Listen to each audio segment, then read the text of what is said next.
story of the Exodus, God rescues his people out of slavery to bring them into a new home, a distant garden land full of abundance. But God didn't take Israel directly there.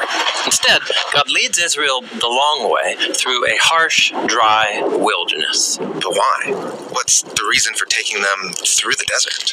Yeah, that's a great question. Let's explore the biblical theme of the wilderness. So here's something interesting. The story of the Bible begins in a lifeless, empty wilderness.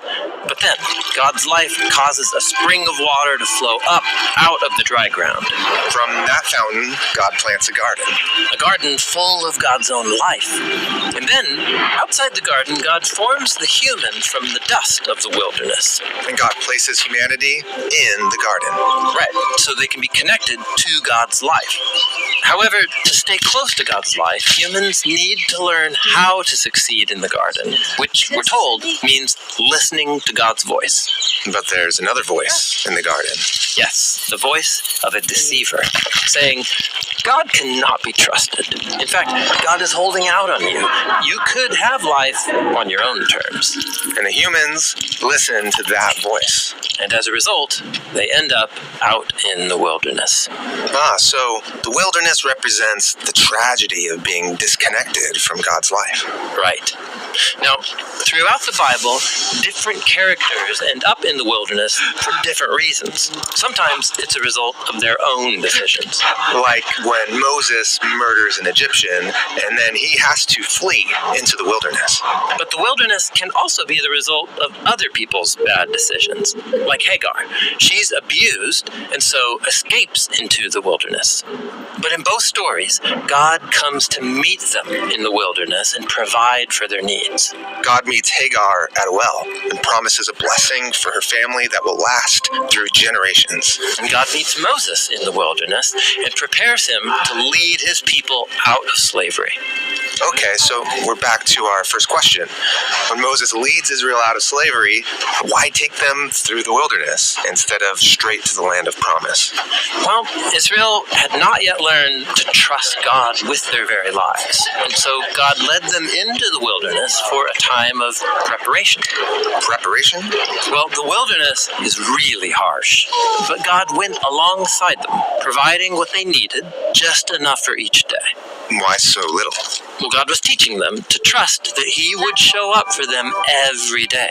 He's training them to listen to His instruction and stay connected to His life. So the key to surviving in the wilderness is the same key to succeed in the garden. Yes, the wilderness can be a place to practice being garden people.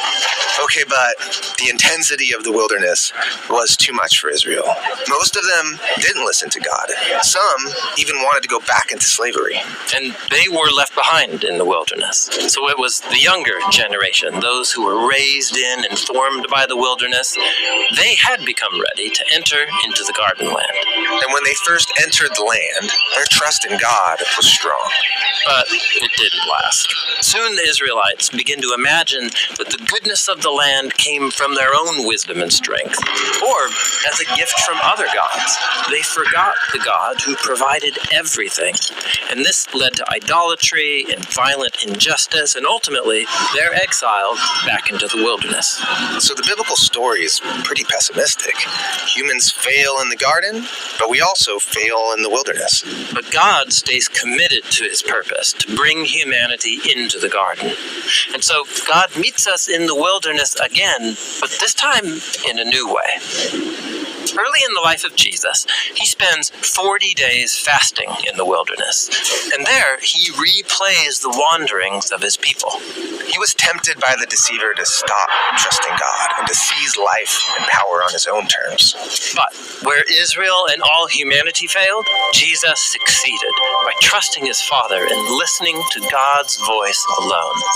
And then Jesus went around announcing the arrival of God's kingdom and life, giving gifts to people who were in their own kind of wilderness. Yeah, He was healing people and feeding them, sometimes in an actual wilderness. And He called people to follow him and to listen to his voice and to share his garden gifts with others. And after his death and resurrection, Jesus went ahead of all of us to open up the way to the future garden land. But we're not in the land yet. In a sense, we're like Israel now, wandering through the wilderness, which is often harsh and dangerous.